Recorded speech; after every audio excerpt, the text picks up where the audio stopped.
আইন, বিচার ও সংসদ বিষয়ক উপদেষ্টা আসিফ নজরুল বলেছেন, জাতীয় সংসদ নির্বাচন নিয়ে শঙ্কার কোনো কারণ নেই। সরকার ফেব্রুয়ারির প্রথমার্ধে নির্বাচন আয়োজনের ব্যাপারে বদ্ধপরিকর। সকালে রাজশাহী চিফ জুডিশিয়াল ম্যাজিস্ট্রেট আদালত ভবনের লিগ্যাল এইড অফিসে বিচারকদের সাথে মতবিনিময় শেষে সাংবাদিকদের প্রশ্নের জবাবে তিনি এসব কথা বলেন। তিনি আরও বলেন, নির্বাচন বিলম্বিত করার কোনো ইস্যু নেই। উৎসব মুখর পরিবেশ সৃষ্টির জন্য যা যা করা দরকার করা হবে। বাংলাদেশের সাধারণ মানুষ অধীর আগ্রহী হয়ে নির্বাচনের জন্য অপেক্ষা করছে। তাদের মাঝে উৎসাহ সৃষ্টি হয়েছে বলেও জানান আইন উপদেষ্টা। বাংলাদেশের সাধারণ মানুষ অধীর আগ্রহে নির্বাচনের জন্য অপেক্ষা করছে, কারণ আপনারা দেখেন যে নির্বাচন অনেক দেরি আছে। অলরেডি আমি যেখানে যাই দেখছি, পোস্টার দেখতে পাচ্ছি, মানুষের মধ্যে অত্যন্ত একটা উৎসাহ উদ্দীপনার সৃষ্টি হয়েছে। তো নির্বাচন নিয়ে আশঙ্কার কোনো কারণ দেখি না। আমি মনে করি রাজনৈতিক দলগুলো একে অপরের উপর চাপ সৃষ্টি করার জন্য বা আমাদের উপর চাপ সৃষ্টি করার জন্য কিছু কিছু কথা বলেন, আবার কিছু কিছু কথা হয়তো জেনুইনলি বলেন। সব কিছু শুনে হয়তো মনে হয় যে নির্বাচন নিয়ে একটা অনিশ্চয়তা বা আশঙ্কা রয়েছে। আমি আপনাদেরকে দৃঢ় কণ্ঠে বলতে চাই, আমরা সরকারের পক্ষ থেকে ফেব্রুয়ারির প্রথমার্ধে জাতীয় সংসদ নির্বাচন আয়োজন করার ব্যাপারে বদ্ধপরিকর। এটার সাথে সম্পর্কিত বা এটাকে বিলম্বিত করার কোনো ইস্যু আছে বলে আমরা মনে করি না। যারা গুলি করে মানুষ মারে আর অন্যায় অত্যাচার করে, দেশের মানুষ তাদের বিচার দেখতে চায় বলে মন্তব্য করেছেন বিএনপি মহাসচিব মির্জা ফখরুল ইসলাম আলমগীর। তিনি বলেন, বিএনপি কথায় ও কাজে বিশ্বাস করে, কিন্তু মুনাফিকে বিশ্বাস করে না। সকালে ঠাকুরগাঁওয়ে এক মতবিনিময় সভায় তিনি এই কথা বলেন। সাধারণ মানুষ গণভোট সনদ বোঝে না উল্লেখ করে তিনি বলেন, দেশকে স্থিতিশীলতায় আনতে নির্বাচন চায় বিএনপি।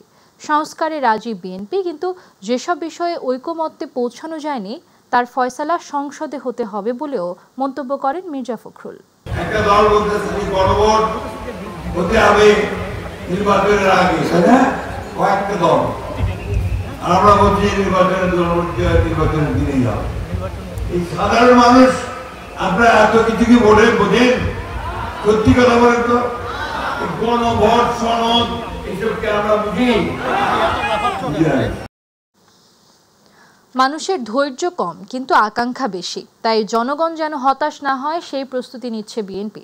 দুপুরে ডিআরইউতে এক অনুষ্ঠানে তিনি বলেন, ত্যাগের কৃতিত্ব নিতে চাইলে আবার ফ্যাসিবাদী পরিস্থিতি সৃষ্টি হবে। অনৈক্য সৃষ্টিকারীরা ঐকমত্যে বিশ্বাস করে না উল্লেখ করে তিনি বলেন, আগামী নির্বাচনের আগে যতটুকু ঐকমত হয়েছে তার বাইরে যাবার সুযোগ নেই। ঐকমতের বাইরে যেসব বিষয় থাকবে তা জনগণের প্রতিনিধিদের মাধ্যমে সমাধান হবে। চাপ সৃষ্টি করে ঐকমত হয় না। দেশের মানুষ যেটা চাইবে সেটাই হবে। বিএনপি একটা স্থিতিশীলতা চায় দেশের মধ্যে। বিএনপি আপনার অপরের সাথে দ্বিমত পোষণ করেও আমরা তাদের প্রতি সম্মান জানাতে চাই। এই যে সিদ্ধান্তগুলো নিয়েছি আমরা, কিন্তু দ্বিমত পোষণ করেও তাও এক জায়গায় আসছি, শুধুমাত্র আমরা গণতান্ত্রিক স্পিরিটটা রাখতে চাই। বাংলাদেশের রাজনৈতিক সংস্কৃতিতে পরিবর্তন আনতে চাই আমরা। আগামী 13 নভেম্বর থেকে দেশের সব রাজনৈতিক দলগুলোর সঙ্গে নির্বাচন কমিশনের আলোচনা শুরু হবে। ইসির জনসংযোগ পরিচালক এ তথ্য জানান। 13 নভেম্বর থেকে দলগুলোর সঙ্গে সংলাপ শুরু করার সিদ্ধান্ত হয়েছে। সকাল ও বিকেলে 2 বেলা করে সংলাপ হবে। তবে কোন দলের সঙ্গে কখন বসা হবে সেটি এখনও নির্ধারণ করা হয়নি। আগামী বছরের ফেব্রুয়ারির প্রথমার্ধে ত্রয়োদশ জাতীয় সংসদ নির্বাচন আয়োজনের লক্ষ্যে প্রস্তুতি প্রায় গুছিয়ে এনেছে নির্বাচন কমিশন। চলতি মাসের মধ্যে প্রাক প্রস্তুতি শেষ করে ডিসেম্বরের প্রথম সপ্তাহে নির্বাচনের তফসিল ঘোষণা করার চিন্তা আছে কমিশনের।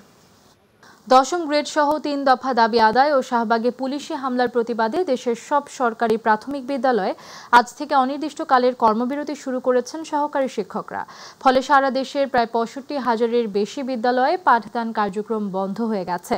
একই সঙ্গে কেন্দ্রীয় শহীদ মিনারে অবস্থান কর্মসূচি অব্যাহত রাখার ঘোষণাও দেওয়া হয়েছে।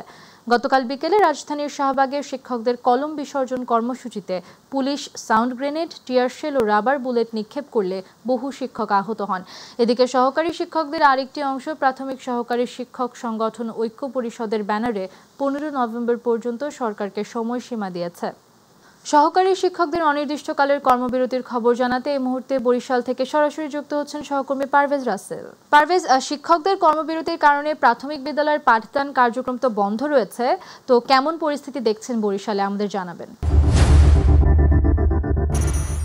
আমাকে যেমনটা জানাতে চাই, আপনি জানেন যে আসলে রাজধানী ঢাকাতে সরকারি প্রাথমিক বিদ্যালয়ের শিক্ষকদের যে আন্দোলনরত অবস্থায় যে পুলিশের হামলার প্রতিবাদে কিন্তু গোটা দেশে একযোগে কিন্তু সরকারি প্রাথমিক বিদ্যালয়ের শিক্ষকরা তাদের কর্মবিরতি পালন করছে এবং সে লক্ষ্যে সকাল 9:30 থেকে কিন্তু বরিশালের যে প্রাথমিক বিদ্যালয়গুলো রয়েছে তারা সকল শিক্ষকরা কিন্তু একযোগেই তাদের ক্লাসগুলোকে বর্জন রেখেছে। তবে তারা প্রত্যেক শিক্ষকই কিন্তু উপস্থিত রয়েছেন বিদ্যালয়গুলোতে এবং শিক্ষকদের পাশাপাশি প্রত্যেক শ্রেণীর শিক্ষার্থীরা কিন্তু তাদের বিদ্যালয়ে এসেছেন এবং তাদেরকে ক্লাসরুমে বিগত দিনে যে পড়া রয়েছে সেগুলো কিন্তু পাঠদানের শিক্ষকরা দেখছেন। তবে তাদের যে কার্যক্রমগুলো মানে ক্লাসে যাওয়া, ক্লাস নেওয়া, তাদের যে শৃঙ্খলার বিষয়গুলো সেইখানটায় তারা কর্মবিরতি চালিয়ে যাচ্ছে। তারা বলছে যে তাদের যে দাবিগুলো ছিল 3 দফা, সে দাবিটা কিন্তু যৌক্তিক। 10ম গ্রেড, বিভাগীয় পদোন্নতি এবং বেতন বৈষম্য, এই দাবি যতক্ষণ অবধি পর্যন্ত আদায় না হবে তারা আসলে রাজপথে থেকেই যাবেন। তারা বলছেন যে গোটা দেশ থেকে কিন্তু রাজধানী ঢাকাতে সকল শিক্ষকরা সম্মিলিতভাবে একযোগে কিন্তু ঢাকায় আন্দোলন করছে এবং ঢাকায় যে তাদের উপরে হামলা হয়েছে এই হামলার যতক্ষণ অবধি পর্যন্ত প্রতিবাদ বা যে একজন শিক্ষক নিহত হয়েছে ইতিমধ্যে তাদের কাছে তথ্য আসছে, তার যদি সুষ্ঠু সঠিক বিচার না পাওয়া অবধি পর্যন্ত তারা শ্রেণীকক্ষে ক্লাসরুমে ফিরবেন না। এবং এ লক্ষ্যে কিন্তু বরিশালের সকল শিক্ষকরা কিন্তু এক হয়েছে এবং যে বিদ্যালয়গুলো রয়েছে সেই বিদ্যালয়ে যারা শিক্ষার্থী রয়েছে তারা এই সুযোগটাকে আসলে কাজে লাগিয়ে তারা লেখাপড়ার পাশাপাশি এখন কিন্তু মাঠে আসলে খেলাধুলা করছে এবং শিক্ষকরা তারা একই দাবি, তাদের যে দাবি রয়েছে সেই দাবিগুলো দীর্ঘদিনের কিন্তু দাবি ছিল। সে লক্ষ্যে প্রাথমিক বিদ্যালয়ের সকল শ্রেণীর শিক্ষকরা বলছে যে তাদের দাবি যতক্ষণ অবধি পর্যন্ত মানা না হবে তারা তাদের আন্দোলন থেকে এক চুল পর্যন্ত সরবে না। এর পাশাপাশি যত আন্দোলন আরো কঠোর হবে বা শিক্ষকদেরকে যদি আরো হামলা শিকার হতে হয়, প্রতিবাদে হতে হয়, সেক্ষেত্রে কিন্তু তাদের আন্দোলন বা কর্মবিরতি আরো প্রখর হবে। তবে শিক্ষার্থীর যারা অভিভাবক রয়েছে তারা কিন্তু চিন্তিত রয়েছে, কারণ আপনি জানেন যে সামনেই কিন্তু বার্ষিক পরীক্ষা রয়েছে, আসলে ফাইনাল পরীক্ষা রয়েছে। এই মুহূর্তে প্রতিটি বিদ্যালয়ে যেভাবে কর্মবিরতি চলছে এতে কিন্তু শিক্ষার্থীদের উপরে, কোমলমতি শিক্ষার্থীদের লেখাপড়ার উপরে একটি বড় ধরনের চাপ পড়বে বা তাদেরকে এই যে ধাক্কাটা সামলানো একটি হুমকির মুখে বা লেখাপড়া শেষ সময়টা এসে শেষ সময় পরীক্ষা, ফাইনাল পরীক্ষা তাদেরকে অনেকটা বেগ পেতে হবে। তারা কিন্তু চিন্তিত রয়েছে এবং সকল শিক্ষকদের পাশাপাশি অভিভাবকরা দাবি করছে দ্রুত যেন হয় এর সমাধান। আমাদেরও এই প্রত্যাশা রয়েছে। তো আপাতত এই রয়েছে বরিশাল থেকে সরকারি প্রাথমিক বিদ্যালয়ের শিক্ষকদের কর্মবিরতির সবশেষ তথ্য। পারভেজ, আপনাকে ধন্যবাদ। দর্শক, এই মুহূর্তে চুয়াডাঙ্গা থেকে শিক্ষকদের অনির্দিষ্টকালের কর্মবিরতির খবর জানাচ্ছেন প্রতিনিধি মিঠুন মাহমুদ। ধন্যবাদ আপনাকে। আপনি যেমনটি বলছিলেন, আসলে সারা দেশের নয়, চুয়াডাঙ্গা জেলাতেও কিন্তু শিক্ষকদের প্রাথমিক বিদ্যালয় যেগুলো আছে সে সমস্ত শিক্ষকদের, বিশেষ করে সহকারী শিক্ষক, তারা কিন্তু সকাল থেকেই এখানে কর্মবিরতি করছে। আমরা যে প্রতিষ্ঠানে আছি, আমি যদি আপনার মাধ্যমে মাইটিভি দর্শক দেখাই, স্কুলে কিন্তু শিক্ষা প্রতিষ্ঠানের শিক্ষার্থীরা কিন্তু স্কুলে আছেন এবং শিক্ষকরাও আছেন। শুধুমাত্র তাদের যে দাবিগুলো আছে সে দাবি আদায়ের লক্ষ্যে তারা কিন্তু কর্মবিরতি দিয়েছেন। আমরা ইতিমধ্যেই দেখেছি ঢাকাতে কিন্তু শিক্ষকরা বিভিন্ন দাবি দাবা নিয়ে কিন্তু আন্দোলন করছে। সেই আন্দোলনের পরিপ্রেক্ষিতেই কিন্তু চুয়াডাঙ্গাতে আন্দোলন চলছে। চুয়াডাঙ্গা জেলায় 443টি প্রাথমিক বিদ্যালয় আছে। প্রতিটা শিক্ষা প্রতিষ্ঠানে কিন্তু শিক্ষকরা এই দাবির জন্য কিন্তু তারা কিন্তু কর্মবিরতি করছে। আমরা ইতিমধ্যে এখানে যে শিক্ষকরা আছেন আমরা তার সাথে কথা বলবো। আসলে তাদের কাছে তাদের যে দাবি সেটা আমরা একটু শুনবো। আপনাদের আসলে কি দাবি করছেন আপনারা? আমরা 3 দফা দাবিতে আছি।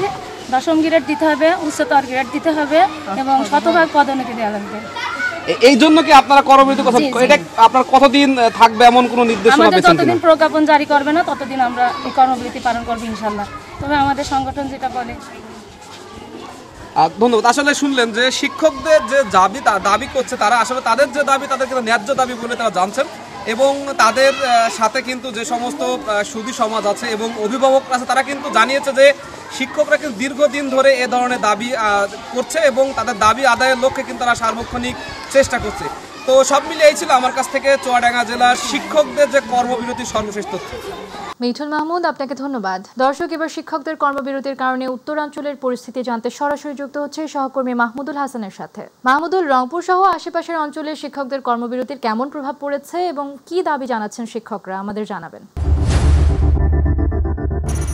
আমাতুল যেমনটা বলছিলেন যে সারা দেশেই অর্থাৎ কেন্দ্রীয় কর্মসূচির অংশ হিসেবে রংপুরে যে আসলে সরকারি প্রাথমিক বিদ্যালয়ের বেসরকারি শিক্ষকদের যে কর্মবিরতি সেটি কিন্তু রংপুরে চলছে। আমরা দেখেছি যে সকাল থেকে স্কুলগুলো খোলা থাকলেও শিক্ষার্থীরা কিন্তু প্রতিনিয়ত প্রতিদিনের ন্যায় যে তাদের বিদ্যালয়ে সেটি কিন্তু এসেছে এবং তাদের উপস্থিতি দেখেছি কিন্তু আসলে শ্রেণী কক্ষে পাঠদান সেটি কিন্তু বন্ধ রয়েছে, যেহেতু কেন্দ্রীয় কর্মসূচিতে যে আসলে কর্মবিরতি সেটি চলছে। এবং আপনাকে জানিয়ে রাখি যে গতকাল সন্ধ্যায় যে সরকারি প্রাথমিক বিদ্যালয়ের যে সহকারী শিক্ষক ঐক্য পরিষদ এবং সহকারী শিক্ষক সমিতির যে সভাপতি রয়েছেন শামসুদ্দিন মাসুদ, তিনি কিন্তু সেই কর্মসূচির ঘোষণা দেন। সেই ধারাবাহিকতায় রংপুরেও আমরা দেখেছি যে প্রাথমিক বিদ্যালয়গুলো খোলা থাকলেও সেখানে কিন্তু শ্রেণীকক্ষে পাঠদান সেটি কিন্তু বন্ধ রয়েছে। এই কারণে কিন্তু আমরা দেখেছি যে বিশেষ করে অভিভাবকদের সাথে কথা বলেছি, আর কিছুদিন পরেই এই শিক্ষার্থীদের যে আসলে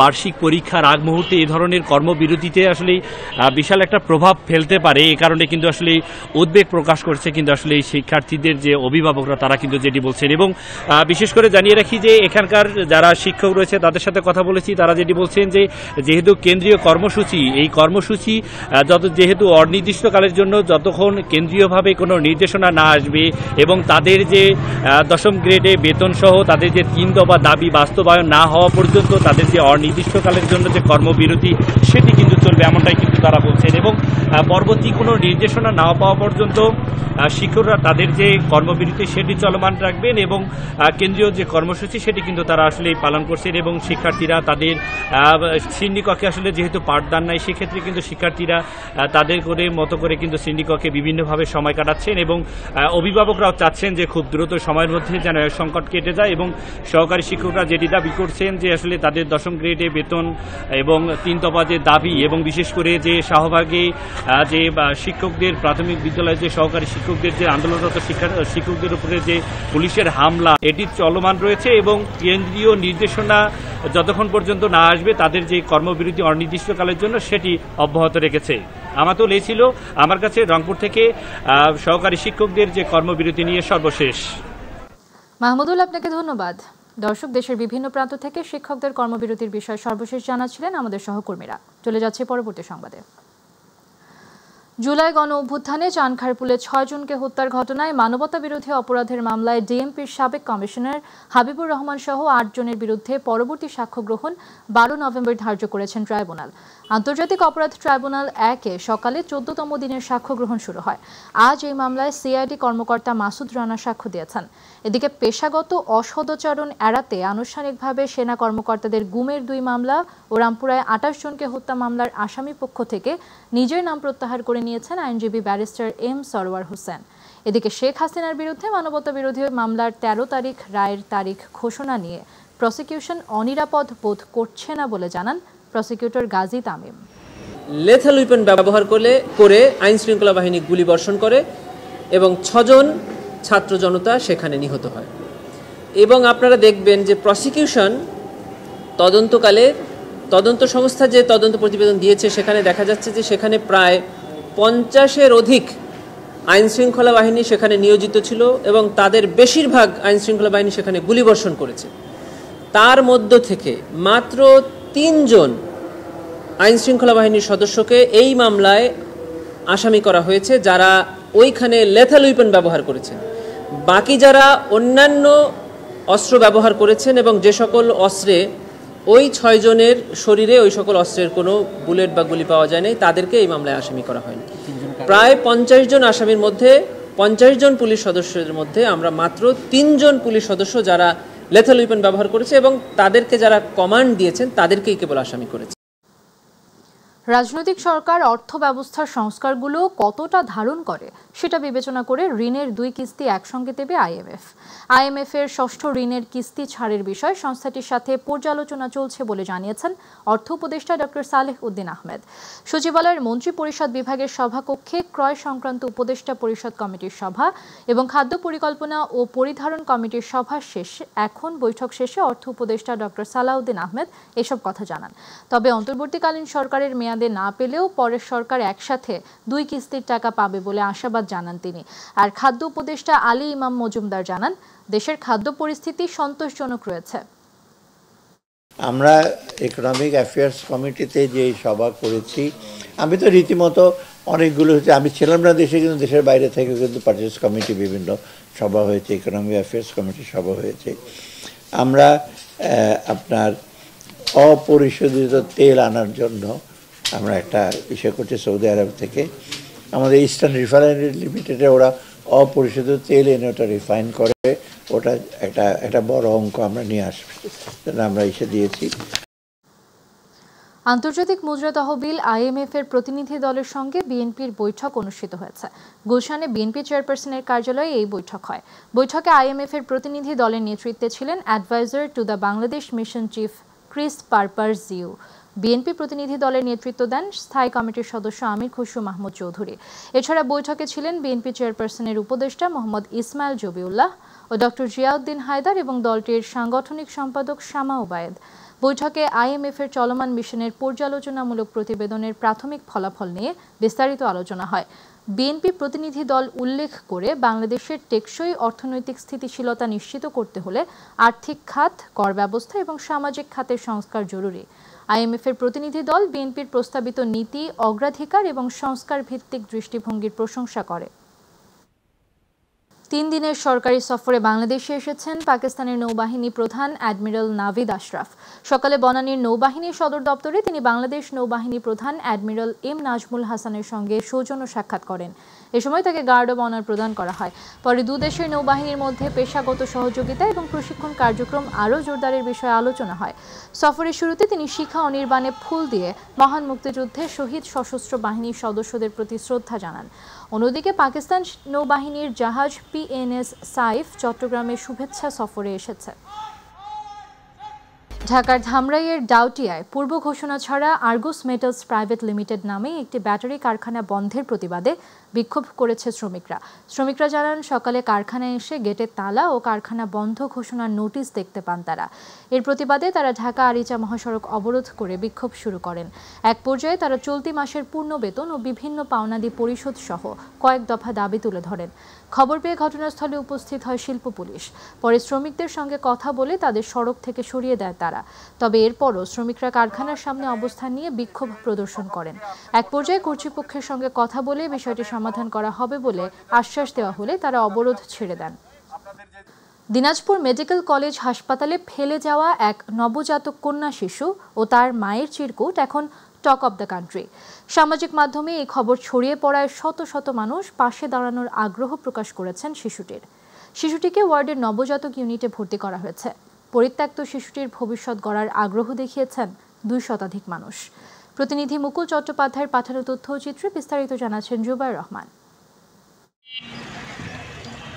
দিনাজপুর মেডিকেল কলেজ হাসপাতালের শিশু ওয়ার্ডের নবজাতক ইউনিটে ভর্তি হয় এক ফুটফুটে কন্যা শিশু। ভর্তি করাতে আসা এক দম্পতি নিজেদের পরিচয় দেন শিশুটির নানা নানি হিসেবে। মাকে আনতে গিয়ে আর ফিরে আসেননি তারা। ফেলে যান সদ্যজাত শিশুটিকে। মেলে একটি চিরকুটও। চিরকুটে লেখা, পরিস্থিতির শিকার হয়ে বাচ্চা রেখে গেলাম, দয়া করে কেউ নিয়ে যাবেন। হাসপাতাল কর্তৃপক্ষ জানিয়েছে শিশুটির মা ও পরিবারের খোঁজে অনুসন্ধান চলছে। পাশাপাশি সমাজসেবা অধিদপ্তরের সহায়তায় শিশুটির ভবিষ্যৎ নিয়ে প্রশাসনিক সিদ্ধান্ত নেওয়া হবে।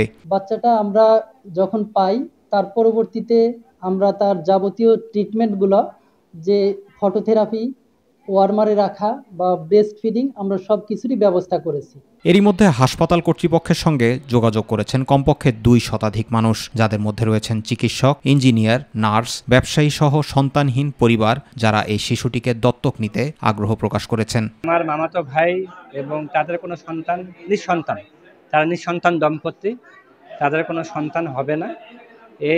এই জন্যই তারা এই বাচ্চাটাকে নেওয়ার জন্য তারা আগ্রহ প্রকাশ করতেছে এবং তারা হলো বিজনেসম্যান। একজন ডক্টর নিতে চাইছে, তারপরে নার্স একজন আছে, আমাদের অনেক সাধারণ মানুষও আসছে বাচ্চাটিকে নেওয়ার জন্য। অপরদিকে ফুটফুটে শিশুটিকে এক নজর দেখতে প্রতিদিনই ভিড় জমাচ্ছেন উৎসুক মানুষ। বাচ্চাটা অনেক কিউট, অনেক সুন্দর, এই দেখে আমরা চলে আসছি। এখন দেখতে দিচ্ছে না, ভিতরে ডাক্তার স্যারেরা সবাই বসে আছে। যে কোনো একটা ভালো ফ্যামিলিতে বাচ্চাটা দেওয়ার চেষ্টা করবেন, নাহলে বাচ্চাটার ভবিষ্যৎ খারাপ হবে। দিনাজপুর মেডিকেল কলেজ হাসপাতালের করিডোরে এখন ভেসে বেড়ায় শিশুর কান্না আর মানুষের নিঃশব্দ দীর্ঘশ্বাস। যে মা হয়তো পরিস্থিতির শিকার হয়ে বুকের ধন ফেলে গেছেন, তার দুঃখের ছায়া ছুঁয়ে গেছে সবার হৃদয়কে। জুবাইর রহমান, মাই টিভি নিউজ।